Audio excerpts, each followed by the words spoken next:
2주간에 걸쳐서 탄자니아를 이렇게 잘 다녀오게 되어졌는데요. 먼저는 우리 하나님의 은혜 가운데 또 우리 성도님들이 이렇게 기도해 주셔서 또 안전하게 또 아무 사고 없이 또 건강도 잃지 않고 이렇게 잘 다녀오게 됐습니다. 다시 한번 감사드리고요. 제가 이렇게 탄자니아 가서 물론 저희 교회가 협력하고 있는 굿네이버스라고 하는 NGO 단체를 통해서 이게 다녀왔습니다만은 여러분들이 이렇게 수고하고 헌신하는 또 드려진 그런 후원금이 정말 아름답게 귀하게 하나님 나라를 위해서 잘 쓰여지고 있구나 하는 것에 큰 감동을 받았고, 정말 귀한 일들이 많이 세계 곳곳에서 이루어지고 있구나 하는 것을 이렇게 보고 오게 되어졌습니다. 다시 한번 이렇게 또 물질로 또 지금도 후원하고 있고 또 섬기고 있는 분들에게 다시 한번 감사드리고, 여러분들의 그런 수고가 헛되지 않게 여러 곳에서 아름다운 열매가 맺혀지고 있다는 것을 제가 보고 또 여러분들에게 보고를 드립니다. 여러분 계속해서 그렇게 기도 가운데 또 아름다운 헌신과 또 수고를 잘 감당해 주시면 좋겠다 하는 그런 마음을 갖습니다. 여러분 13세기 중세 시대, 일종의 또 어둠의 시대라고도 하고 흑암의 시대라고도 하는데, 기독교가 많이 타락하고 있는 그때에 하나님의 음성을 듣고 또 아름다운 시간들을 또 새로운 역사들을 만들어낸 인물이 있는데요. 이탈리아의 중부지방 아시시라고 하는 작은 마을에서 태어난 사람이 있죠. 우리가 흔히 잘 알고 있는 평화의 기도를 그렇게 드린 성 프란체스코라고 하는 분입니다. 사실은 이분은 부유한 상인의 아들로 태어나서 남부러울 것이 없이 그저 자기가 하고 싶은 대로 다 하며 조금은 다소 허랑방탕한 생활을 하게 되어졌는데, 그가 이제 전쟁에 참여하고 이런 여러 가지 어려움 속에 겪게 되어지면서 인생에 대한 깊은 고뇌를 하게 되어지죠. 그리고 그 아시시의 한 성당에서 기도하던 중에 하나님의 음성을 듣게 되어지는데, 내 집을 고쳐라 하는 그런 음성을 듣게 됩니다. 그리고 나서 이제 자기의 과거를 다 정리하고 아버지로부터 물려받을 상속을 또 포기하고 두 가지 중요한 성경적인 가르침, 가난과 그리고 복종이라고 하는 두 가지 덕목을 가지고 작은 자 형제회라고 하는 그런 공동체를 만들어서 생활하게 되어지죠. 그게 이제 이후에 우리가 잘 아는 프란체스코 수도회로 이렇게 이름이 이제 변경되어져서 활동하게 되어지는데, 이 프란체스코가 그 작은 자 공동체를 그렇게 이제 만들고 그렇게 이제 사역을 하던 중에 이제 이 프란체스코에 대한 아주 굉장한 좋은 소문들이 당연히 많이 나게 되어졌죠. 그래서 이 공동체에 들어오려고 하는 많은 사람들이 생겨나게 된 겁니다. 그리고 또 프란체스코의 제자가 되어서 살겠노라고 제자를 자청하는 그런 사람들도 있었지요. 그런데 이때 이 프란체스코가 아무나 자기 공동체에 받아준 게 아닙니다. 일정한 심사를 거쳐서 자기 공동체에 함께 할 수 있는 사람들을 우리식으로 굳이 말하면 선발을 했던 것이에요. 그런데 그 공동체에 들어와서 이 프란체스코의 직계 제자로 생활하려고 하면 일정한 조건, 자격을 갖춰야 됐는데, 그 자격이 무엇이었느냐? 이런 겁니다. 그 자격 심사 중에 이제 여러 가지 그 자격 심사의 위라가 있는데, 그 가운데 하나가 이런 얘기예요. 이제 사람들이 제자가 되겠다고 이 수도원에 들어오겠다라고 이렇게 이제 요청을 해 왔을 때, 그 사람들을 불러 모아놓고 아주 작은 씨앗과 화분을 하나 주고서 이 화분에다가 이 씨앗을 심고 한 달 동안 잘 길러서 그 핀 꽃을 가지고 오면 그것을 보고서 제자로 삼을지 아닐지를 결정하겠다, 이렇게 하는 겁니다. 그러니까는 저 사람들이 그 이야기를 듣고 받아든 아주 작은 씨앗하고 화분을 가지고 가서 거기다 화분에다 씨앗을 심고 한 달 동안 열심히 물을 주고 키운 거죠. 그래서 한 달 이후에 다 화분을 가지고 오게 된 겁니다. 근데 화분마다 갖가지 정말 아름다운 꽃들이 활짝 핀 그런 화분들을 다 가지고 오게 된 거예요. 그런데 이제 그 중에 한 사람만이 아무것도 피지 않는 그런 빈 화분을 가지고 오게 되어졌죠. 그러니까 사람들이 그 사람을 보면서 다 비웃고 조롱하면서 어떻게 아무것도 피우지 않은 저 빈 화분을 가지고 와서 제자가 되겠다고 하겠나, 그러면서 사람들이 비웃고 조롱하고 야유하는 소들이 곳곳에서 있게 되어진 겁니다. 그리고 나서 이제 프란체스코가 나타나서 이렇게 이제 화분을 들고 온 꽃들을 쭉 살펴보게 되어졌는데, 그 가운데 빈 화분을 가지고 온 사람에게 묻는 거죠. 자네는 왜 주어진 씨앗을 가지고 심지 않았나? 왜 빈 화분을 가지고 왔나? 그랬더니 이 사람이 이렇게 얘기를 하는 거예요. 그 받은 씨앗을 가지고 화분에다 심고 정말 열심히 물을 주고 또 햇빛을 쬐면서 나름대로 잘 키워보려고 기도까지 하고 그랬지만 싹도 나오지 않고 아무것도 피우지 못했습니다. 이렇게 대답을 한 거예요. 그러니까 이제 사람들이 어쨌든 그 이야기를 듣고 웅성웅성하면서 여기저기서 약간 비웃는 소리들이 있었죠. 근데 프란체스코가 이렇게 발표를 한 겁니다.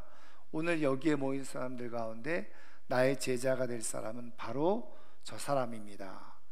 빈 화분을 가지고 온 사람을 지목해서 자신의 제자로 받아주었다는 거죠. 그러니까 사람들이 다 깜짝 놀라지 않았겠어요? 다 웅성웅성하는 때에 프란체스코가 이렇게 얘기를 한 겁니다. 한 달 전에 여러분들에게 나눠드린 씨앗은 가짜 씨앗입니다. 철조각으로 만드는 가짜 씨앗을 여러분들에게 나누어 드렸는데, 나는 여러분들이 하나님과 사람 앞에서 정직한지 아닌지를 제가 테스트해 본 것입니다. 하나님의 제자가 되고 나의 제자가 되어져서 우리 수도원에서 함께 생활할 사람은 가장 기본적으로 중요한 덕목은 바로 정직입니다. 정직한 사람만이 하나님의 제자로, 또 우리 수도원에서 나의 제자로 함께 지낼 수 있습니다. 이렇게 이야기를 했다는 거죠. 그러니까 여러분, 프란체스코가 평화의 사람이고 사랑의 사람이고 그럼에도 불구하고 제자로 삼기 위해서는 철저한 검증을 거쳤다는 거예요. 근데 그 검증의 절차에 가장 중요한 덕목 중에 하나가 바로 이 정직이었다는 거죠. 또 다른 이야기도 있어요. 이 배추를 다 나눠주면서 그 배추를 거꾸로 땅에다 심으라고 얘기를 하죠. 사람들이 말도 안 되는 소리라고 그것을 순종하지 않아요. 그런데 한 제자만이 진짜 이 프란체스코가 얘기한 대로 배추를 거꾸로 심죠. 그러면서 중요한 덕목이 뭐냐? 순종이다, 복종이다, 이런 얘기를 또 하는 것을 우리는 그래서 볼 수가 있습니다. 여러분, 어쨌든 간에 제가 이렇게 여러분들에게 이 말씀을 소개하고 있는 이유는 뭐 정직도 중요하지만 그 이면에 이 사람들이 말이죠, 프란체스코가 이렇게 어떤 자격을 심사하기 위해서 그 문제를 냈을 때, 숙제를 냈을 때 그 의도를 잘 파악하고 있었다고 한다면, 여러분, 가짜로 자기네들이 꽃을 피워서 그렇게 가져오지는 않았겠죠. 여러분, 그런 의미에서 우리가 하나님의 은혜를 받고 하나님을 깊이 경험하는 것도 마찬가지라는 거예요. 무슨 얘기냐? 하나님께서 성경을 통해서 우리에게 말씀하시는 그 의도를 잘 정확하게 파악하고 그것을 깨닫고 받아들이고 순종하며 살아가면 하나님의 말씀하신 역사가 우리 가운데 나타나는 거예요. 하나님께서 행하시는 일들을 경험하면서 살아갈 수가 있게 되어지는 거죠. 그런데 하나님의 말씀하시는 의도, 하나님의 말씀하시는 뜻, 그것을 제대로 분별하지 못하고 깨닫지 못하고 자기 방식으로 해석을 해서 그냥 하나님의 말씀을 왜곡한 채로 그렇게 살아간다고 하면 사실은 하나님의 역사, 살아계신 하나님의 역사를 깊이 내가 경험하면서 살아갈 수가 없다는 거예요. 저는 오늘 이 아침에 나온 우리 사랑하는 모든 성도님들이 이왕에 우리가 하나님을 믿고 하나님의 말씀을 따라서 이 땅에서의 삶을 살아가게 되어졌는데, 정말 살아계신 하나님께서 말씀을 통해서 우리 가운데 역사를 이루어 가시고자 할 때 그 말씀의 의미를, 뜻을 잘 깨닫고 거기에 반응함으로 말미암아서 하나님께서 우리 인생 가운데서 행하시는 역사를, 기적을, 은혜를 경험하고 체험하면서 살아갈 수 있는 살아있는 신앙을 가지고 살아가는 하나님의 사람들이 꼭 되기를 주님의 이름으로 축원합니다. 그러면 어떤 사람들이 이런 정말 생명력 있는 제대로 된 살아계신 하나님의 역사와 기적을 경험하면서 살아갈 수 있는가? 오늘 우리에게 주신 말씀을 통해서 우리 한번 살펴보면요, 자, 오늘 우리가 읽은 말씀은 이제 다니엘과 그 세 명의 친구들이 바벨론의 포로로 붙잡혀 가게 되어졌다고 하는 그런 내용이 기록된 말씀이잖아요. 여러분, 우리가 이미 이제 이사야, 또 예레미야, 에스겔 선지자를 말씀을 통해서 보면서 이제 이스라엘의 역사 속에 포로의 역사를 우리가 여러 번 제가 반복해서 말씀드렸는데, 바로 이 다니엘과 세 친구도 그렇게 포로로 붙잡혀가게 되어졌는데요, 그때가 언제냐? 바로 오늘 1절 말씀에 보면 유다 왕 여호야김이 다스린 지 3년이 되는 해, 이렇게 정확하게 연대를 말씀해 주고 있는데, 이게 이제 일반 연대기적 연대로 보면 주전 605년입니다. 그러니까는 남쪽 예루살렘이 주전 586년에 완전히 멸망을 당하는데, 그로부터 20년 전에 1차 침공을 받게 되어지고, 거기에서 이제 항복을 하면서 이제 일부 사람들을 그렇게 포로로 붙잡아가는 일이 일어나게 되어졌는데, 그 사람들이 어떤 사람들이냐? 3절 말씀해 보시면 왕이 환관장 아스부나스에게 말하여 이스라엘 자손 중에서 왕족과 귀족 몇 사람, 그러니까 왕족과 귀족 중에 몇 사람을 그렇게 포로로 붙잡아 갔다는 거예요. 그렇게 보면은 다니엘과 그 세 명의 친구들이 신분이 어떤 신분이었는지 대강 충분히 유추가 되어지겠죠. 그러니까 이 사람들은 왕족 아니면 귀족 출신이었다는 것을 우리는 미루어 짐작해서 알 수가 있는 거예요. 그런데다가 이 사람들이 어떤 사람들이냐? 뭐 왕족 귀족이면 다 데리고 왔느냐? 그것이 아니라 4절 말씀에 보면 흠이 없고 용모가 아름다우며 모든 지혜를 통찰하며 지식에 통달하며 학문에 익숙하여 왕궁에서 설만한 소년을 데려오게 하였고, 그러니까 사실은 한마디로 말하면 모든 면에서 다 뛰어난 인재들을 바벨론에 끌고 갔다는 거예요. 그리고 바벨론에 끌고 갔는데 거기서 3년 동안 이들을 왕궁에서 길렀다는 거예요. 그래서 바벨론의 학문을 가르치고 음식을 먹게 해서 바벨론화 해서 왕궁에서 섬길 수 있도록 그렇게 인재를 데려다가 그렇게 바벨론 제국을 위해서 사용하기 위해서 그렇게 일을 만들었다는 거죠. 여러분, 우리가 이제 성경을 보면 지금 이런 모든 역사가 바벨론 제국의 일종의 통치 정책이었잖아요. 그래서 바벨론 제국에 의해서 모든 것이 이루어진 것처럼 그렇게 보여지지만 성경은 그렇게 말씀해주고 있지 않다는 거예요. 여러분, 성경은 뭐라고 말씀하냐면 2절 말씀에 보면 이렇게 돼 있어요. 주께서 이렇게 돼 있죠. 주께서 유다 왕 여호야김과 하나님의 전 그릇 얼마를 그의 손에 넘기심에. 그러니까 예루살렘 성전에 있는 하나님의 성전의 그 기구들 일부를 그 바벨론 왕이 당연히 그 전리품으로 가져가게 됐다는 거죠. 근데 현상적으로는 이 느부갓네살 바벨론의 왕이 전쟁에서 승리하고 항복을 받아내면서 사람들을 포로로 붙잡아가고 성전 안에 있는 그릇들을 일부 가져갔지만, 여러분 성경은 뭐라고 말씀해 주고 있어요? 주께서 그걸 허락하셨다는 거예요. 주께서 이 모든 것을 행하셨다는 거예요. 여러분, 그런 의미에서 지금 하나님께서 사실은 이 바벨론 왕이 행하고자 하는 대로 허락을 하고 그대로 일이 진행되어진 내용이라는 거죠.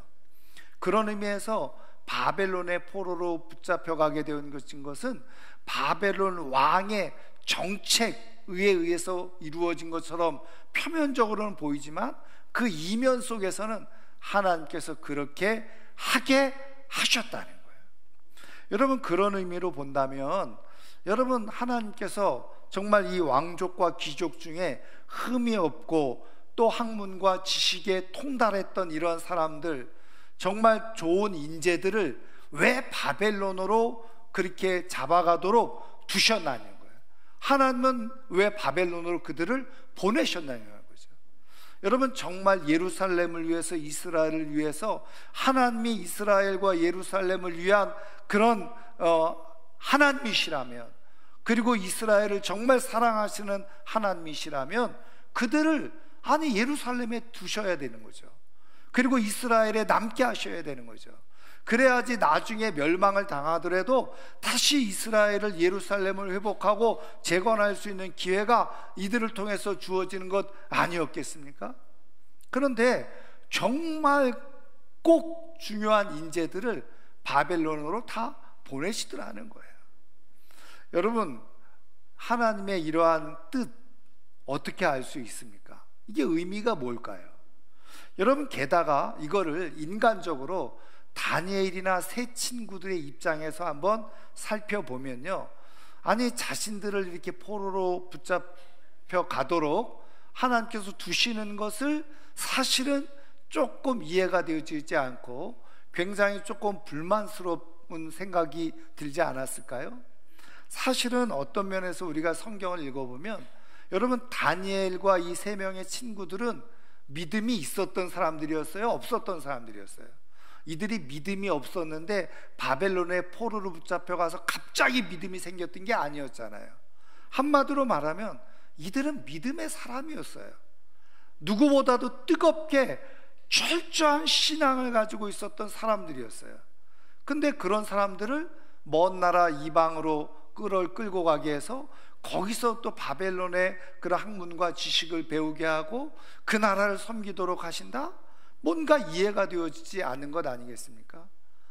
하나님께서 정말 이스라엘을 사랑하시고 예루살렘을 사랑하신다고 한다면 자신들을 포로로 붙잡혀가게 할 것이 아니라 쓸모가 없는 사람들을 포로로 붙잡혀가게 해서 나머지 남아있는 이곳의 사람들이 다시 이스라엘을 어쨌든 재건하고 세워갈 수 있도록 하셔야 되는 것 아니겠습니까?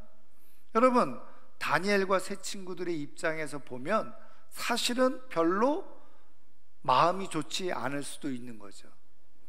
여러분, 그런데 오늘 말씀대로 보면 또 다니엘서를 우리가 한 주간 동안 말씀을 읽으면서 살펴본 대로 여러분, 이 모든 일들이 하나님의 뜻과 계획 속에서 이루어지게 되어졌는데 중요한 사실은 이들이 바벨론에 가서 어떤 일들을 행하게 되어졌습니까? 우리가 결과론적으로 성경을 통해서 알 수 있듯이 이들은 오히려 바벨론에 가서 정말 조국 예루살렘 이스라엘에서는 제대로 경험해 보지 못했던 하나님의 놀라운 기적들을 그들은 경험하게 되어지죠. 그리고 그들을 통해서 심지어는 그 이방 나라 바벨론 제국의 왕조차도 하나님이 진짜 참된 하나님이시구나, 하나님이 정말 우리의 참신이구나 하는 것을 인정하고 고백하게 되어지는 그런 일까지 일어나게 되어지지 않았어요? 그리고 이 다니엘과 세 친구는 그 바벨론 제국에서 어떻게 해요? 정말 높은 고위관직에 이르는 그런 위치에까지 이르게 되어진 역사가 일어났던 것을 보게 되어져요. 그런 것을 보면 사실은 물론 이방 나라에 그렇게 잡혀가서 정말 전혀 다른 문화와 언어와 그리고 그 상황 속에서 바벨론 삶을 살아가는 것이 뭐 좋은 삶은 아니었다고 할지라도 사실은 어떤 의미에서 다니엘과 이 세 친구에게서는 굉장히 영광스러운 하나님 앞에서 하나님의 기적을 경험하며 살아계신 하나님을 체험하면서 하나님의 이름이 높여지는 그 역사를 살아갔다는 의미에서 이들의 인생에서는 정말 더 복되고 아름다운 인생이 되어졌다는 것을 우리는 알 수가 있는 거예요. 여러분, 이런 의미에서 하나님께서 오늘 우리가 이 시대에서 삶을 살아가도록 우리를 시대 속에서 보내시고 우리의 삶의 자리, 가정이든지 일터에든지 하나님께서 우리를 보내셨거든요. 근데 이렇게 보내신 이유, 그래서 우리가 이 땅에서 살아가면서 때로는 힘들고 어렵고 수고스럽고 고생을 하면서 살아가게 하시는 이유, 그런데 그것을 그냥 우리가 그냥 힘들게 어렵게 고생하며 살아가게 하시기 위한 목적이 아니라 그것을 통해서 어떻게 해요? 우리가 하나님의 기적을 경험하고 하나님의 능력을 체험하고 우리를 통해서 우리 주변에 있는 사람들이 하나님이 정말 살아계신 하나님이시구나 그렇게 인정하면서 하나님의 이름이 높여지는 그러한 인생으로 살게 해주고 싶으셔서 오늘 우리를 이 시대 가운데 살아가게 하시고 우리의 삶의 자리에 우리 하나님께서 보내셨다는 거예요. 여러분, 나는 왜 이런 집안에서 태어났나? 나는 왜 이런 사람하고 결혼을 했나? 나는 왜 이런 일자리에서 일을 해야 되나? 여러분, 그렇게 생각하는 것이 아니라 하나님께서 뜻이 있고 목적이 있어서 나를 이곳에서 태어나게 하셨고 이 가정에서 살아가게 하셨고 이런 부모님을 만나게 하셨고 그래 내가 이런 일자리 속에서 내가 일하게 하셨구나. 그 하나님께서 뜻하시는 비전을 제대로 발견하고 깨닫고 그 뜻을 따라서 삶을 살아가는 사람에게 하나님의 기적의 역사가 나타나고 하나님의 능력을 경험하면서 살아가는 일들이 일어나게 되어지는 줄 믿습니다. 그것을 통해서 하나님은 어떻게 해요? 살아계신 하나님의 이름이 사람들에게 알려지기를 원하시는 거예요. 또 그것을 통해서 우리는 하나님의 영광을 입으면서 살아가도록 하시기 위해서 오늘 이 시대 속에서 하나님께서 우리를 보내시고 그리고 우리를 부르셨다는 사실. 여러분, 이런 하나님의 계획을 잘 깨닫고 살아가는 사람이 복된 삶을 살아가게 되는 줄을 믿으시기를 주의 이름으로 축원합니다. 그러면 말씀드린 것처럼 다니엘과 이 세 친구는 그 이방 나라 속에서 그 바벨론식 학문을 배우고 음식을 먹으면서 그렇게 지내게 되어지잖아요. 그럼에도 불구하고 이들이 어떻게 신앙을 잃어버리지 않고 끝까지 살아계신 하나님을 신앙하면서 믿음의 승리의 삶을 살아감으로 하나님의 이름을 드러내면서 살아갈 수 있었느냐는 거예요. 여러분, 여기에 물론 우리가 이제 다니엘서를 다 읽어보시면 아시지만 다니엘과 세 명의 친구들이 어떤 믿음의 자세와 태도를 가지고 있는지 우리는 잘 자세하게 말씀을 보면 알 수 있는데요, 이들이 기본적으로 가지고 있었던 신앙이 있었다는 거죠. 그러면 그것을 성경은 뭐라고 말씀해 주고 있느냐?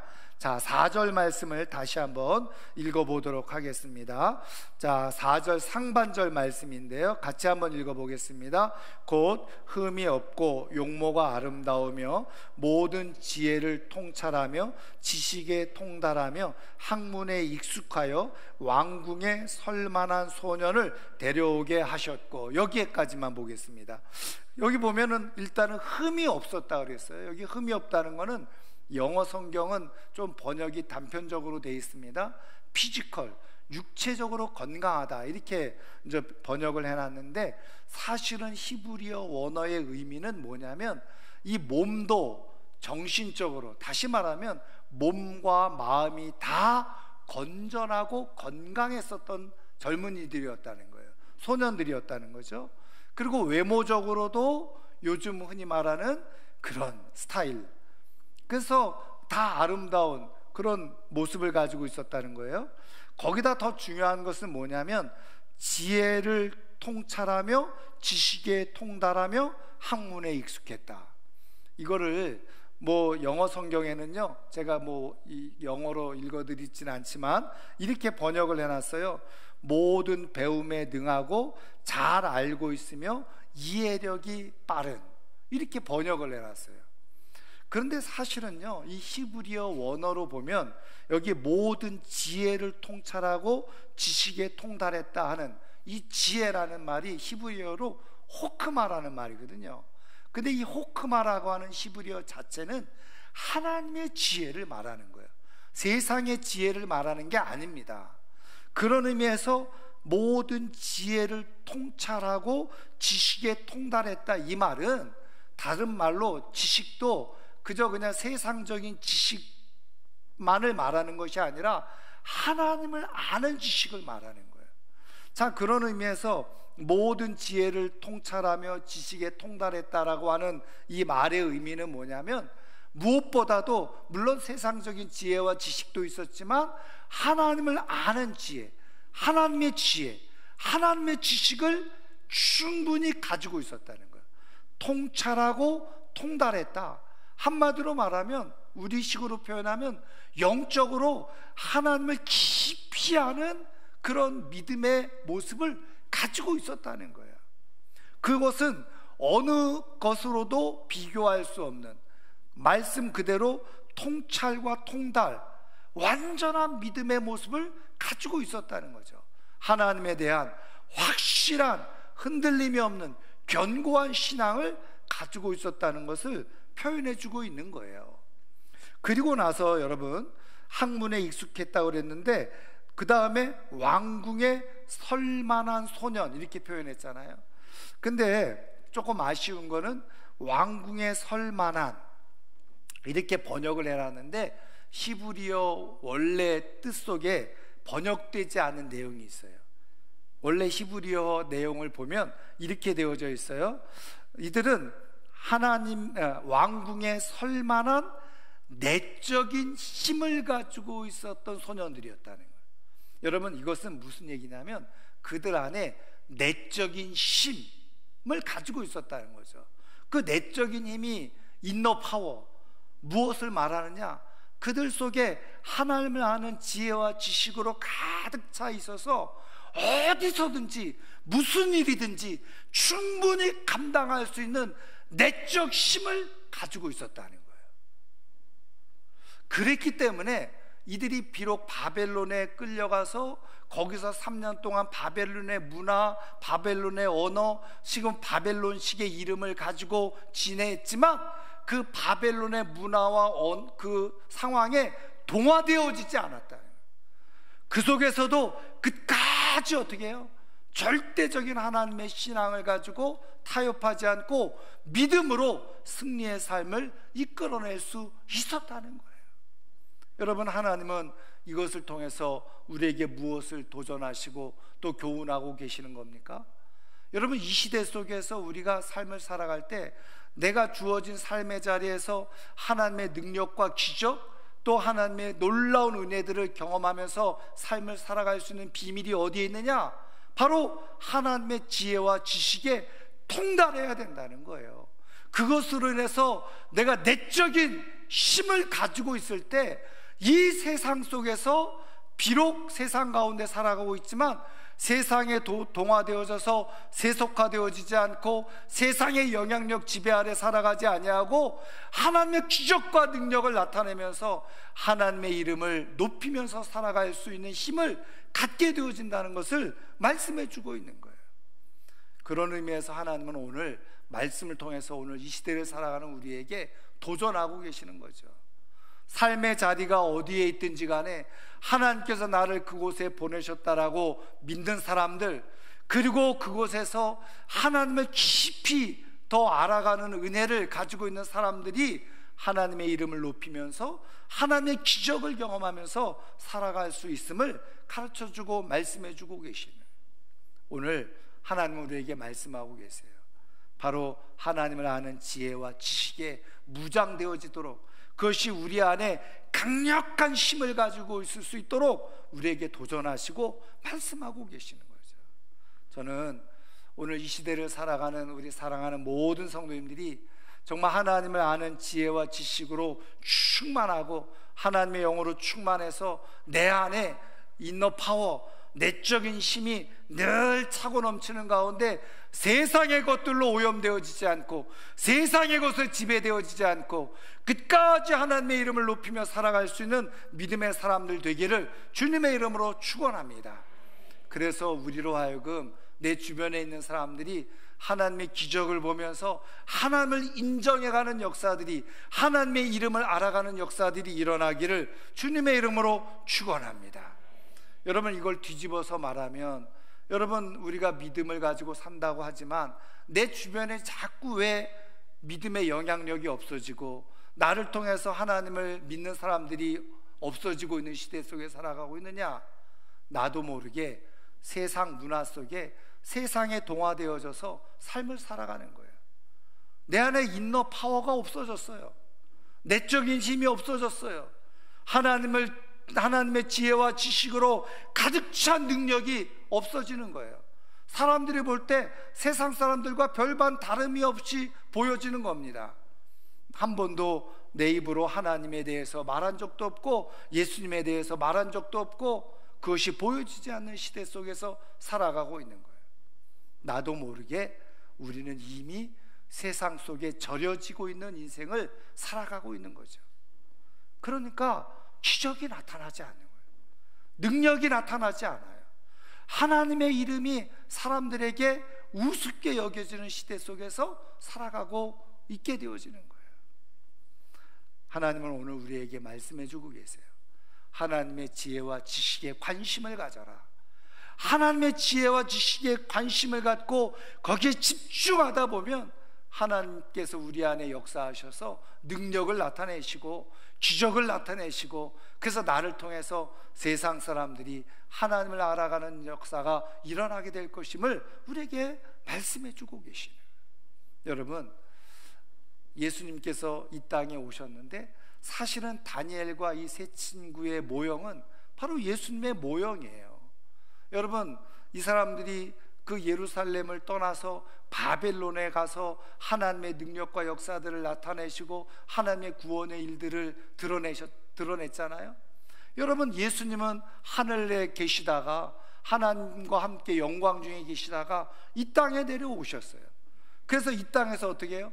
하나님의 나라를 선포하시고 하나님의 이름을 드러내시고 하나님의 영광을 나타내시고 많은 기적을 행하시되, 특별히 자신을 완전히 희생하고 십자가에 내어주심으로 말미암아서 우리를 향한 구원의 역사를 이루신 분이 바로 예수님이시잖아요. 근데 예수님께서 우리를 위해서 십자가에서 죽으시고 돌아가신 이유가 무엇입니까? 우리로 하여금 또 다른 예수 그리스도의 모습을 가지고 이 땅에서 삶을 살아가면서 우리를 통해서 하나님 나라를 보여주시고 하나님의 기적을 나타내시고 하나님의 이름을 높이도록 하시기 위해서 예수님께서 우리를 구원해 주시고 이 땅에 두셨다는 거예요. 여러분, 그 하나님의 비밀을 잘 깨닫는 사람들이 고단한 인생 속에서도 어떻게 해요? 정말 의미 있게 기적을 나타내며 하나님의 영광을 나타내며 살아갈 수 있는 능력이 있게 되어지는 줄 믿으시기를 주의 이름으로 축원합니다. 세상을 이기며 살아갈 수 있는 모든 힘이 바로 하나님의 지혜, 하나님의 지식에 있어요. 내가 하나님을 알아가는 만큼, 하나님을 깊이 내가 경험하는 만큼 세상을 이기며 살아가는 역사가 일어나게 되는 줄 믿으시기를 주의 이름으로 축원합니다. 여러분, 물고기가 바닷속에 살아가는데요, 바닷물이 짜요, 짜지 않습니까? 당연히 짜죠. 그 바닷속에 살아가고 있는 물고기는 짠물 속에 살아가고 짠물을 먹으면서 살아가요. 근데 여러분, 그 물고기는 짭니까 안 짭니까? 안 짜죠. 회를 먹어보신 분들은 아실 거예요. 그 짜면 아마 못 먹을 거예요. 근데 회는 짜지를 않아요. 이상하죠? 왜? 짠물 바닷속에 살아가면서 짠물을 먹으면서 살아가고 있는 물고기가 왜 짜지 않을까요? 반대로요, 짠 물고기가 있어요. 뭔지 아시죠? 네, 죽은 물고기는 짜진다는 거예요. 죽어서 바다에 둥둥 떠다니는 물고기를 잡아서 먹어보면 짜라는 거예요. 이유가 뭘까요? 죽었기 때문에 그 몸의 기능이 그 짠물을 흡수할 수 있고 그것을 해소할 수 있는 기능이 없어지는 거예요. 여러분, 영적으로 마찬가지입니다. 영적으로 하나님의 지혜와 지식으로 통달한 사람, 하나님의 영으로 가득 차서 인너 파워를 가지고 있는 사람들은 외부적인 세속적인 영향이 있어도 그 속에 삶을 살아가도 세상에 동화되어지지 않고 믿음을 지키면서 살아가는 힘을 가지고 살아가는 거예요. 그런데 영혼이 죽은 사람은 그렇게 살아갈 수가 없어요. 영혼이 죽은 사람은요, 세속에 동화되어져서 세상 속에서 세상의 흐름대로 살아가는데 아무런 기적도 힘도 영광도 나타나지 않죠. 쓸모없는 인생으로 살아가게 될 뿐인 것입니다. 여러분, 하나님은 오늘 이 시대 속에 우리를 두신 이유가 있어요. 우리를 통해서 어떻게 해요? 하나님의 기적이 나타나고 하나님의 나라가 나타나고 하나님의 영광이 나타나고, 그래서 하나님의 이름이 높여지기를. 그런데 하나님만 좋아라 하셔서가 아니라 그것을 통해서 어떻게 해요? 우리들의 인생이 하나님 앞에서 존귀하고 영광스럽게 해주고 싶으셔서 오늘 우리를 이 땅에 보내주고 계셨다는 거예요. 여러분, 이 땅 가운데서 하나님의 이름을 정말 높일 만한, 하나님을 아는 지혜와 지식으로 충만한, 그래서 내적인 능력을 갖추고 살아갈 수 있는 하나님의 사람들이 꼭 되기를 주님의 이름으로 축원합니다. 하나님 아는 사람, 하나님으로 충만한 사람이 세상을 넘어서서 진정한 승리의 삶을 하나님의 이름을 높이며 살아가는 인생이 되게 되는 거죠. 이제 말씀을 마치려고 하는데요, 제가 이번 탄자니아에 다녀오면서 참 여러 가지 많은 것들을 보면서 감동을 받고 은혜를 받았어요. 뭐 지난 주간에 보내드린 제가 사진 몇 가트를 동영상 가지고 우리 목사님이 또 영상을 만들어서 보여주신 걸로 알고 있는데, 그거는 좀 그 앞에 이제 뒤에 또 뭐 여러 가지 사역했던 것 추가해서 다다음 주 우리 여름 행사 발표할 때 저도 좀 발표를 조금 하려고 합니다. 그런데 뭐 그 탄자니아 아프리카 가는 시간도 오래 걸렸고, 뭐 저기 중간에 5시간 환승하는 시간까지 거의 뭐 이틀 정도 시간 걸려서 탄자니아를 오고 가는 게 시간이 그렇게 걸려요. 그런데 이제 탄자니아에 가서도 다르에스살람이라고 해서 거기에 이제 경제적인 중심지입니다. 옛날에 수도였는데 지금은 우리나라처럼 행정 수도로 옮겼어요. 우리나라가 세종시를 만든 것처럼 도도마라고 하는 곳으로 옮겼는데, 다르에스살람에서 도도마까지는 서울과 부산 정도의 거리하고 비슷합니다. 그런데 이제 그거를 우리가 육로를 따라서 버스를 가지고 그렇게 이동을 했습니다. 12명에 이제 가신 분들이. 그런데 여러분, 우리나라에서 지금 부산에서 서울 보통 그냥 뭐 차로 가면은 5시간 넉넉 잡고 그 정도 걸리잖아요. 근데 거기서는 거의 12시간 이상 걸렸어요. 10시간에서 12시간. 중간에 제대로 쉬지도 못하고. 근데 왜 그러냐? 도로가요, 이게 뭐죠? 왕복 2차선이야, 도로가. 그렇게 중심 도로인데 왕복 2차선이에요. 이 중앙선도 제대로 없어요. 중앙선이 다 점선으로 돼 있어요. 여러분 운전하시는 분들은 아실 거예요. 중앙선이 점선으로 됐다는 의미는 뭐예요? 언제든지 추월하라는 거예요. 그래서 진짜 고개처럼 한밤중에 가는데 그냥 제대로 보이지도 않는데 추월을 하는 거예요. 앞에 마주오는 역주행을 하는 거죠. 그렇게 가서 10시간, 12시간 걸렸어요.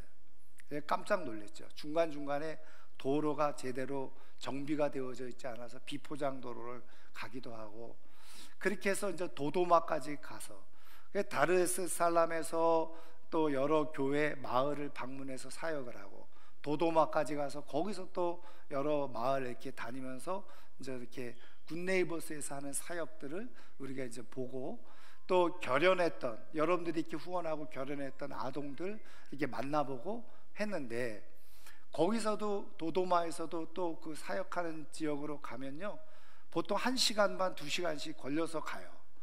근데 가는 길이 좋으면 괜찮은데 비포장이야. 그래서 막 허리 아픈 사람들도 있고 막 그런 일들이 일어났어요. 왜? 비포장을 막 속도를 내서 달리니까. 그렇지 않으면 다 돌아보지 못하니까 아침 7시부터 시작해서 다 일정 마치고 돌아오면 10시, 11시. 그러니까 씻고 그냥 누워서 시차도 안 맞는데 그냥 잠이 들어요. 또 일어났다 또 움직이고, 그렇게 강행군을 했어요. 그래도 행복했던 이유가 있습니다. 여러분 영상에서 잠깐 보셨듯이 가는 곳마다 아이들과 주민들과 학생들이 나와서, 마치 제가 그 영상을 어느 목사님에게 보내줬더니 와, 대통령이 어디 가는 것 같아요. 진짜 그렇게 환호를 하는 거예요.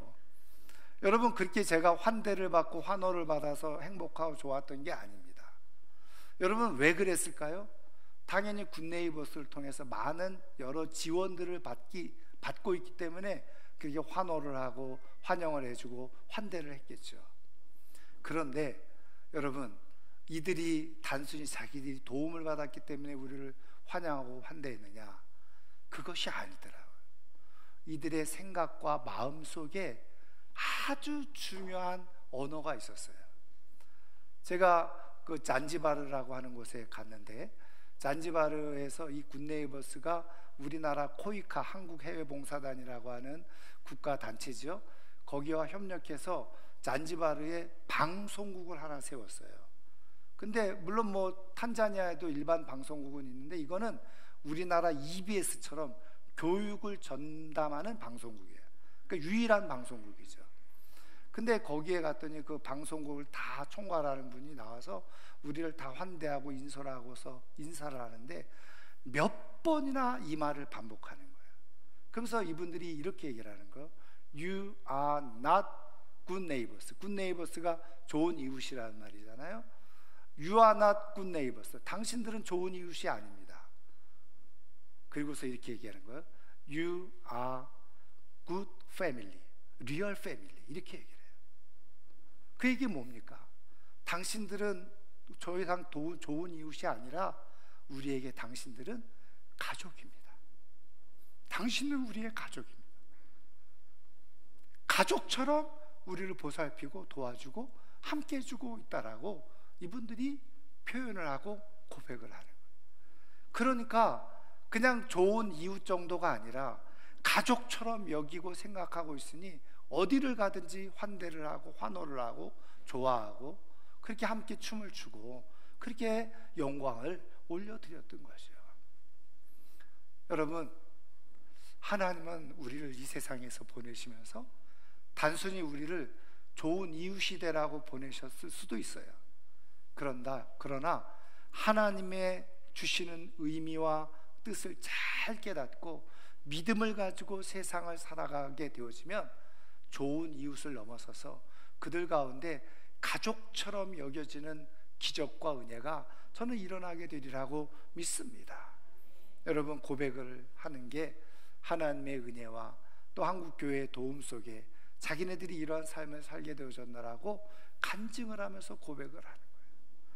사랑하는 성도 여러분, 오늘 이 시대를 살아가면서 하나님은 우리에게 강한 하나님을 아는 지혜와 지식으로 무장되어져서 세상을 살아가되 우리를 통해서 정말 세상 사람들이 하나님의 이름을 알아가게 되어지고 하나님의 이름을 높이고 정말 가족처럼 살아가는 그런 역사를 만들기 위해서 우리를 이 땅에 보내셨고 남겨두셨다는 사실을 깨닫고 끝까지 믿음으로 잘 무장되어져서 하나님의 사람으로 살아가는 가운데 나를 통해서 주변에 있는 사람들이 하나님의 영광을 보는 역사가 일어날 수 있기를 주님의 이름으로 축원합니다. 축원합니다. 오늘 말씀을 생각하면서 우리 시간 함께